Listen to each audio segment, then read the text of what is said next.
The Udupi Krishna temple is located in Udupi in Karnataka and is dedicated to Lord Krishna. Udupi is considered as the final resting place of Lord Krishna. It was set up in the 13th century by Madhavacharya. Once, Kanagadasa, a worshipper of Lord Krishna, was denied entrance into the temple as he belonged to a lower caste. Determined to see God, Kanagadasa kept praying hard from the outside itself. Impressed by his devotion, it is believed that Lord Krishna's idol turned to face Kanagadasa and a small hall formed on the wall so that Kanagadasa can get a glimpse of Lord Krishna. This spot is now known as Kanaganakindi, window of Kanaga. Here, Krishna is standing in Samapada with his right hand holding the butter churner and left hand holding the ends of the rope used to turn the butter churner. An unusual aspect of the temple is that its deity is worshipped through a silver plated window that has 9 holes called Navagraha Kindi. You can visit the temple on any day of the week between 5 a.m. to 11 a.m. and 6 p.m. to 9 p.m. Udupi Krishna temple darshan is free for all devotees. Once in every 2 years, a grand festival named Paryayolsava is held in Udupi. During this time, temple management changes hand from one of the 8 mathas or Ashtamada to another. Udupi Krishna temple complex consists of 3 different temples, one temple pond, a few mathas, a Kalyana Mandapa or reception hall, and a Goshala or cow shed. If you keep the main Krishna temple in the center, all the other buildings are constructed around it. All these reflect a very Dravidian style of architecture. You can see it clearly on the temple gopurams and entrances. The temple interiors are devoid of those intricately carved pillars.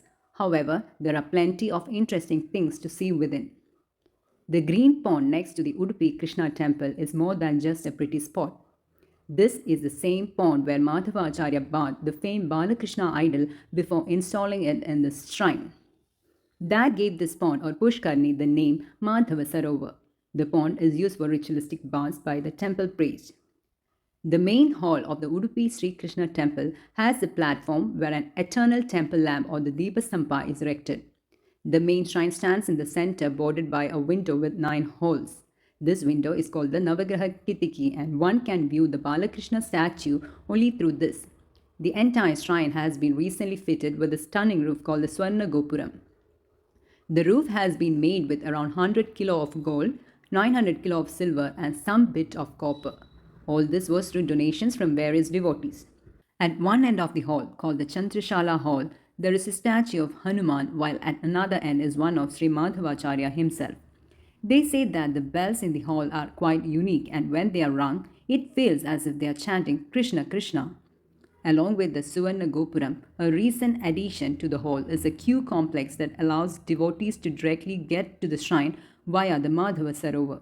The path is called Vishwapata and it was inaugurated in 2021. Once you're done with the Chandrashala Hall and Navagraha Kitiki, you will find yourself in a community dining hall or Bhojanashala.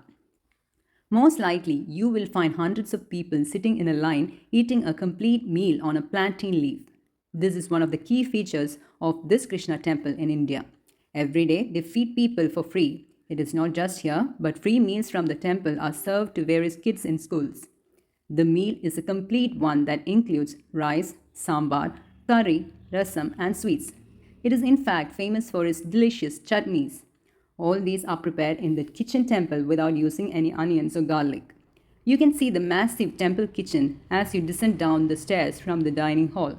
Behind the kitchen is the Goshala or the cow shed. The custom of feeding people is why the Udupi Krishna temple is called Anna Brahma Kshetra, Anna referring to as rice or food. Right opposite the temple kitchen is a shrine of Lord Subramanya, recognizable by the serpent god.